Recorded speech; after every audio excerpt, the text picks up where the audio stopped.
Hey friends, happy Friday. Welcome to a brand new episode on Fridays, which are faith-filled and fun and food and fitness related. Oh my gosh, all of those topics on Fridays. But my friends, today's topic is talking about fitness. It is talking about 5 tips to maintain the train of fitness. Now, when it comes to fitness is actually a habit. Some of us, when it comes to habits, are habits we don't actually want to have, but they are so hard and they're so stubborn to get rid of, they're taking a little bit long for them to get rid of. But when it comes to fitness, this is one habit that you want to have in your arsenal if you are somebody that wants to keep healthy, lose weight, and keep it off. Hey friend, welcome to Lose Weight with Macros, the Basics podcast show with me, your host, Verona. If you're somebody who's overwhelmed by all of the conflicting information out there, you're confused about how much protein you should be eating, how to count macros, you don't have time to figure out your macros, and you're sick and tired of repeating the same old boring meals because it is exhausting, you are in the right place. This Lose Weight with Macros Basics podcast is specifically for you. You're the woman who wants to learn how to track your macros and do it sustainably, do it in a way that you can enjoy your foods and you don't have to cut out your favorite foods, and we're not here for that. So my friends, if this is you, grab your tea, grab your coffee, grab your water, grab your matcha, your notepad and pen, because today's episode is going to be a juicy one. So buckle up friends, let's get it.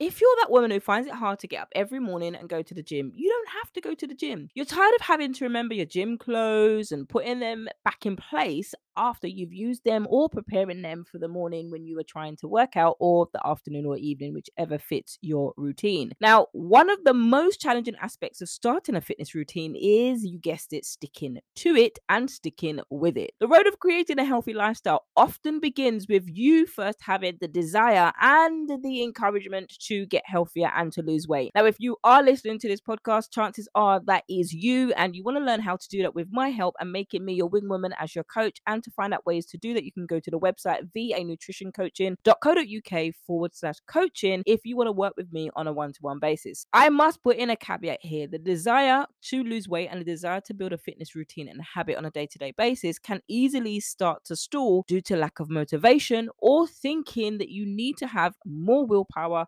to exercise more. And then what happens is you have fallen into the tendency to revert back to old habits and behaviors. Cue your girl, your wing woman, VA Nutrition Coaching here. That is why I'm a behavior change coach, helping you to change and break those old habits, especially when it comes to healthy eating, losing weight, and doing the things that don't actually work. For example, I hate burpees, but as a personal trainer, they are a fantastic all over body workout exercise. But if you don't like them, you might be forced to drop and give me 20. Have you ever had one of those personal trainers? Or you might have had a personal trainer that tells you in order to lose weight, you need to cut out carbs. Run. Get yourself a new personal trainer. That personal trainer is not it. Okay? And I'm telling you, that personal trainer is not it. A personal trainer knows that you're going to need carbs. If you are doing any form of strength training or weight loss or HIIT training is kind of outdated for me, to be fair, because once you start to get older, that degenerating thing, that hard hitting training, that's what it's called, HIIT, high intensity interval training, it can wreak havoc on your bones and your body when you start to get older. This isn't to scare anyone, but if you are somebody who wants that longevity, especially when it comes to bone density and muscle mass, you want to incorporate strength training. Now, if you're doing the group coaching with me, then you know that this is something that I highly recommend and I include in your program. And I promise you, you are not going to get bulky.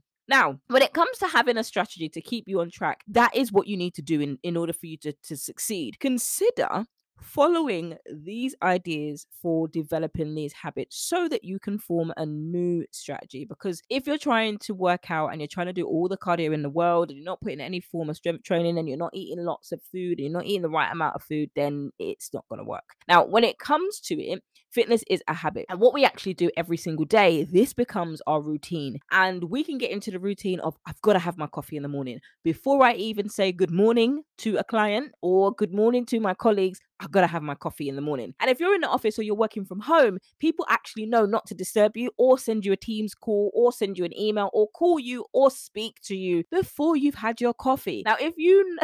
now, I laugh, I chuckle because that's actually quite funny. We've all got our little nuances, right? We've all got our little habits that we do, but it's so true. Just like these habits, this is what you can do to build a habit, especially when it comes to fitness. Now, we can either have good routines or we can have bad routines. We can have healthy routines or unhealthy routine. An unhealthy routine or habit could be going to bed at midnight every single night and waking up at 4 a.m. and thinking, oh my gosh, I'm waking up early to get the day done, and you are absolutely tired and your body is relying on a caffeine hit and caffeine intake, desperately crying for food. But what food you give it is the scraps off your children's plate. How about instead of feeding the scraps off your children's plate, you actually cut yourself some slack and make yourself some food, even if you have to order it in. Order in HelloFresh. Do what you need to do, but cut back on that caffeine. If you're trying relentlessly to get as much done as you can and be like, yes, I've hit my goals today, but at what expense? Your body's expense. Now, even though I was having decaf, there was a period of time before COVID actually hit in 2019. I got introduced to the world of coffee. Yes, that was 2019. That was a few years ago. I was in my late 30s, or, I'm actually 39 in 2 weeks at the time of recording this podcast. Side note. But there is a danger of actually having too much caffeine in our diets, even if you are having caffeine free. Yes, there are still going to be some traces of caffeine, even though it says caffeine free. And even if you are having Diet Coke or Diet Pepsi or Diet Fizzy drinks or decaf caffeine, there is still a form of caffeine in it and traces of it. Or if you're somebody who needs the full-on espresso triple shot, I don't know how you can handle that.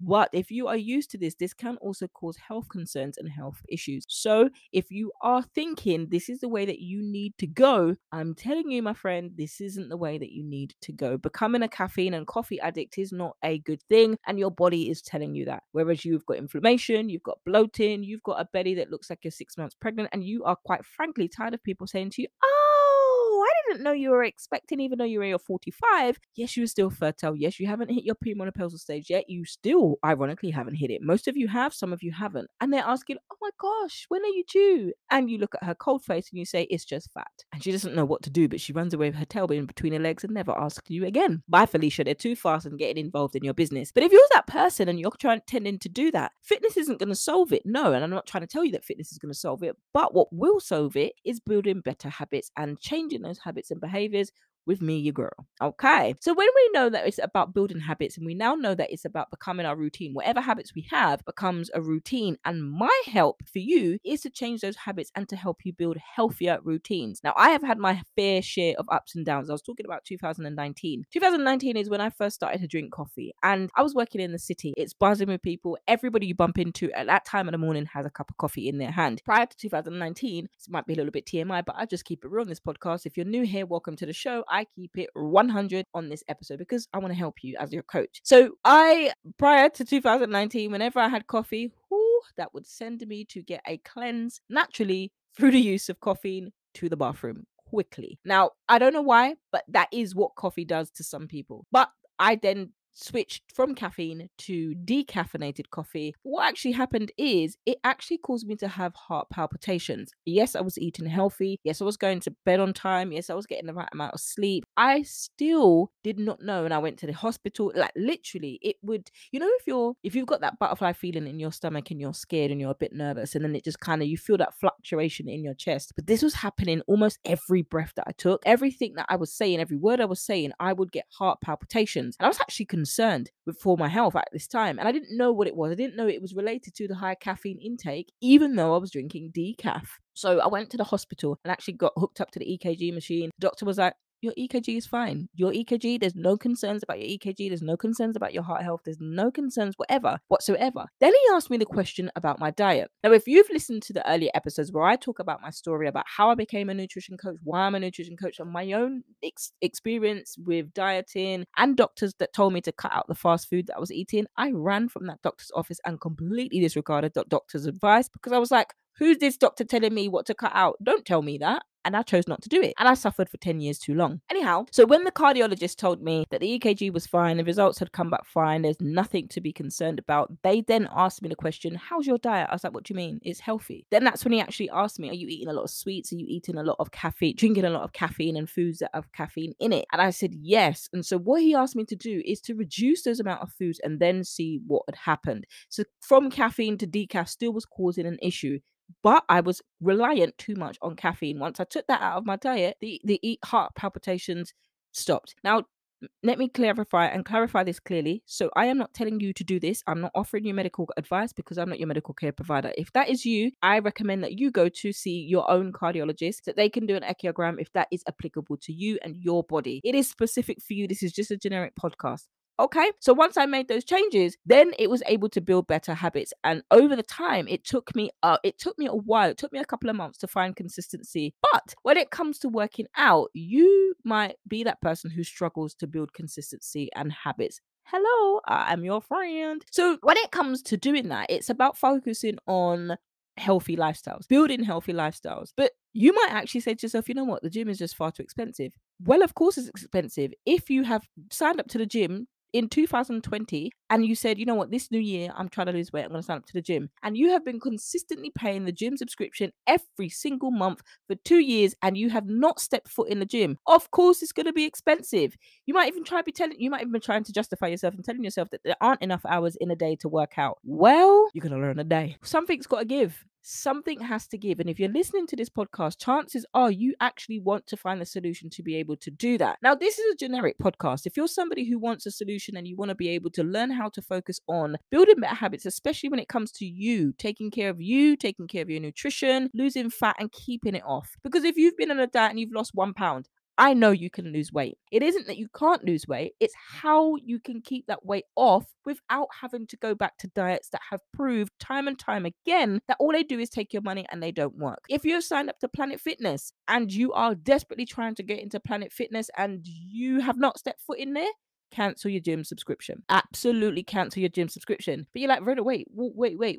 What do you mean? 5 tips to maintain the train of fitness? Like, well, if you have not gone in the last 2 years, you're not going to go tomorrow until you are ready to actually say, right, I'm ready to make the changes. I'm ready to put some skin in the game. And how you start with fitness is starting off slowly.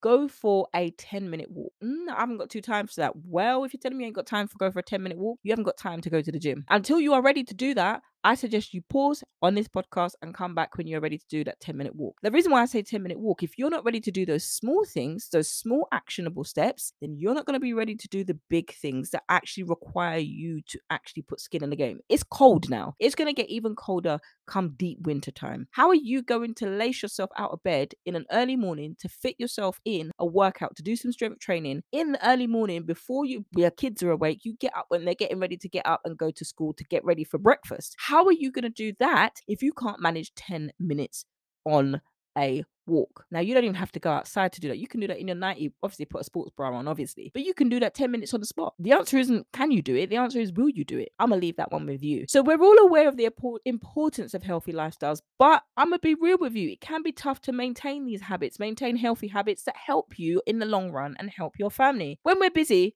listen, we are busy. I know what it's like to be busy and you just want to keep going. When you're in that momentum, especially when you're in that momentum, you're on a roll and you're getting things done, you're achieving things. It can be like, you know what, I just want to do this. I just want to do this. But what happens is you're sitting down for the whole 8 hours, constantly getting cups of coffee. People are delivering. The only time you're getting up is to empty your bladder or open the door for the delivery driver or for the Uber Eats driver. That's the only time that you're getting up. If the kids are at school, fantastic. You've got more time and more peace to be able to get to do these things. I know what it's like to be in that position where you just want to keep going, especially when you're on your roll and you're getting things done. This pandemic, in terms of homeworking, has proved beneficial for so many home workers. However, it has also had other alternatives and other complications in terms of our mental health and our bodies, where our bodies are not designed to sit for long periods of time without standing up at least and going for a walk or a break. Have you noticed when you sitting down for an hour, although you're getting much achieved, when you stand up, do you notice that your body creaks like 100-year-old floorboards? That's not normal. That's not what our bodies are supposed to do. But when we're busy, things like working out, cooking, or self-care take a backseat. Filling up on coffee, filling up on junk food is something that we tend to go to as a second thing. Now, when you wake up, what's the first thing that you reach for? If you're a woman of faith, do you reach for your Bible? Do you reach for that? Or do you reach for your phone to see how many messages that you've had? Guilty of doing that. Instead of reaching for my Bible, I've reached for my phone. Now, these are habits that become ingrained because we have learnt these habits and we continue to practice these habits, and then they become accustomed to us and our bodies. Me, as your behavior change coach, is teaching you how to undo those habits, but you have to want to change those things. When it comes to emotional pain, it doesn't go away by eating Cheetos, Ho-Hos, or a family share size bar of Cadbury's Dairy Milk. The only thing that does happen is the pain isn't as noticeable. while you're savouring the chocolate, the Cheetos and the Krispy Kremes. But once you've eaten the last square, or you've taken your last bite of the donut, or taken the last Cheeto from the bag, that sting of emotional pain that you're hiding from comes right back. In fact, it didn't even leave. You just don't notice it as much as you push it to the back of your mind. That is why I've opened up the doors to my new program, All the Trimmings. Even though the tools that I give you in the program are fundamental to your weight loss, even more are the mindset tools that I provide in this program. These tools will form the building blocks to your mindset, your nutrition, and helping you maintain it long term. The investment in yourself is literally a life-changing, one-time investment with lifelong returns. So we'll be digging deep into live coaching calls where I'm going to teach you these building blocks that other diet courses and subscriptions just don't have. Now, suppose that your goal is to lose weight and build healthier eating habits. If that's the case, you'll get this and more if you put in the work. I'm going to help you find the foods that you enjoy, rather than being made to feel like you have to eat foods that deprive you of all joy, but everybody else is eating foods that you like and you're having to be eating a salad. There's no detox plan here, there's no diet here, there's no bland foods here. Trust me on that one, friend. And Shan, if you know that there's somebody that wants to do this with you, bring her, grab her, do this. Two are better than one. All are welcome at the table. I cannot wait to see you inside, Shan. And if you've got any questions, DM me on Insta at VA Nutrition Coaching. If you don't have Instagram, then you can email me, support@vanutritioncoaching.co.uk. Can't wait to see you inside.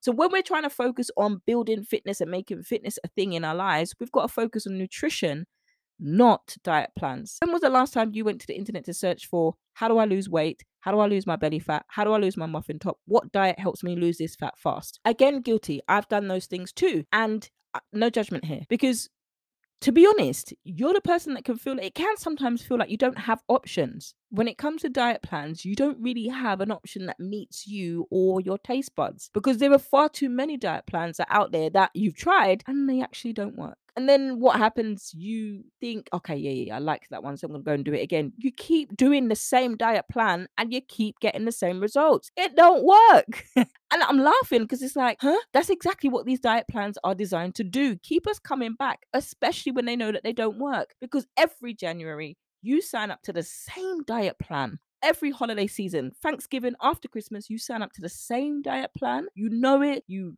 got some results. You was able to lose 100 pounds, but then you gained 150 pounds back on it. If you've had to go back to it multiple times, it is not working, and it's okay that it didn't work. Time to change up the game. Switch up the game and do something that does not cost you money constantly, cost you time, cost you health. And quite frankly, if you're too busy, you ain't going to succeed in it anyhow. Now you might be like, Verena, why are you so harsh? I got to tell you the truth, because I was doing the same thing. I was signing up to diet things that I was like, yeah, no carbs, no carbs, no carbs. I like my carbs, friends. Why am I trying to cut out carbohydrates when I know I like me some carbs? I like me some bread. I like me some, bananas, sweets. Listen, I could go on. Ice cream. Cutting out all of those things in the name of a diet? No. Come on, don't be silly. Don't be silly. But actually, we don't have sense. When it comes to dieting, it just gets us to lose sense, because we feel secure in following a list that says, not allowed, the not allowed list, the danger zone, the danger foods, the red foods, the red.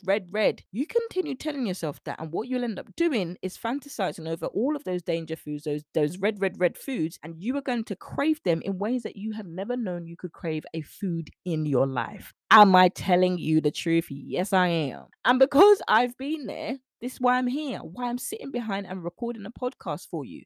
Now, I'm actually sitting when I'm recording this podcast, so I'm still moving. And I'm still going to go and do a treadmill walk after I've done this episode, because I've been sitting down, I've been recording episodes all day in between getting up and moving around. But when you're tired of having to try new diets and workout routines that quite frankly don't work, and you want something that will work for you, that you can actually stick to, you are going to make a decision and you are going to say, yeah, I need to do that.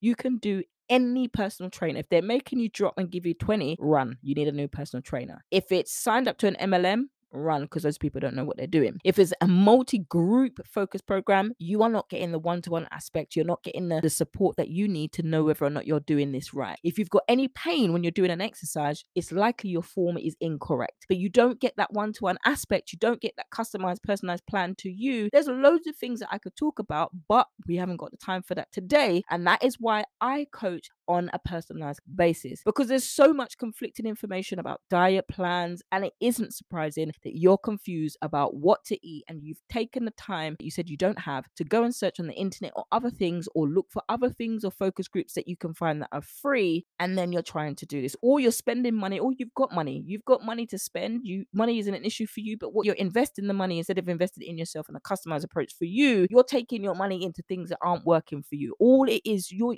doing is putting shares in a corporation that they are benefiting from, and you are losing. You're investing into something and investing into shares, and you're not getting a return physically or financially.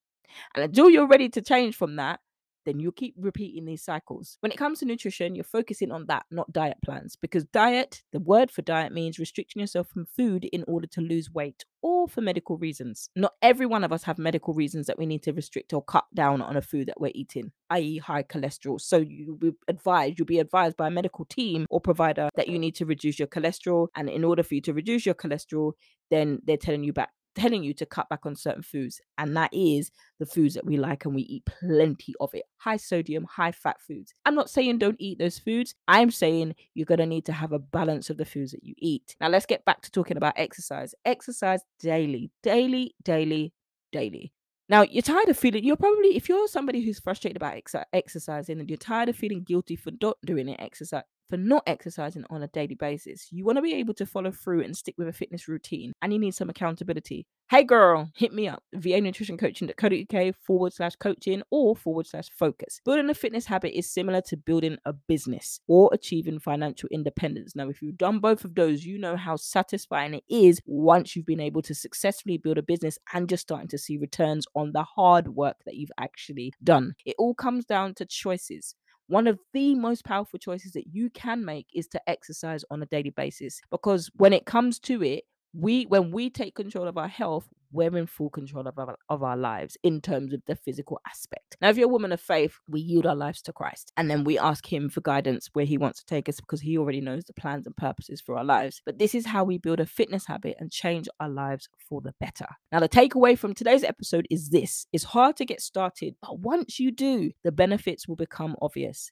Fitness is an important part of leading a healthy, fulfilling life. Once you begin a fitness routine, it becomes a lot easier to maintain it, but we have to begin. By understanding how to do so, you'll be happier with your health and the way you feel every time you work out. Exercising every day does not mean doing burpees 7 days a week. It does not mean working out 5 to 7 days a week with no rest. We have not got time for excessive training like that. Nobody has got time for that. I even don't have time for that. I will absolutely tell you, we don't have time for that. There were years ago where I did that. I got injured. Now I do what I do. Strength training 3 times a week with a little bit of cardio that I do in the week. And I'm still happily eating the foods that I love and I enjoy. This is what I teach, friends. I teach you how to be able to do that without feeling like you're out of control with food. Some of you have been listening to this right now and be like, oh my gosh, I couldn't do that. I absolutely couldn't do that and still be out of control. Well, I teach you how to do that, because that's what it's about. I'm not following and putting foods into danger zones and danger lists, except for the foods that I've got intolerances on, but that's medical reasons. However, I'm able to manage that through the help of a nutritionist that I sought the help of, to be able to get diagnosed that this is what a food intolerance is. And that's personal to me. But I teach you how to do that, and I teach you how to navigate that, so you don't feel like you have to follow a danger zone or you have to avoid foods. Ain't no one got time for that. Can't take you somewhere where I have not been. If I have not been to a place where I build healthy nutrition habits, I can't take you. But since I have, and since I continue to build those nutrition habits with balance, that's what I teach my clients. So my friends, those are the 5 tips to maintain the train of fitness if you as somebody wants to build and maintain a healthy exercise and nutrition habit. If you want to make me your coach, feel free to message me over on Instagram or you can email me support@vanutritioncoaching.co.uk, or you can go and grab and set up and schedule your free 15-minute call with me to see if one-to-one coaching is a fit for you, and we are a great fit for one another to work with one another. vanutritioncoaching.co.uk/coaching is the place to get set up, and I can't wait to catch you in the next one. Hey friend, you made it to the end of the episode. What was your biggest takeaway from today's episode? Don't forget to subscribe to the podcast and leave a review over on iTunes. And if you have any questions, comments, or concerns about today's episode, or you need help, then you can contact me over on Instagram @VA Nutrition Coaching Podcast, or email me support@vanutritioncoaching.co.uk, or you can head over to the Facebook page VA Nutrition Coaching Podcast. It helps us reach even more women who are fed up of dieting, don't know how to lose weight, they're frustrated with following Sally's results and they're not getting any of their own, and they just finally want to shed some pounds and do it in a way that they can sustain and they can enjoy. But my friends, that's a wrap for today's episode. I can't wait to catch you on the next one. Until then, friends, stay healthy, stay blessed, and remember, if you haven't already downloaded your 5-ingredient recipe pack, you can go to the website vanutritioncoaching.co.uk/recipes and download your 5-ingredient recipe pack. Who said healthy eating was boring? See you next time, friend.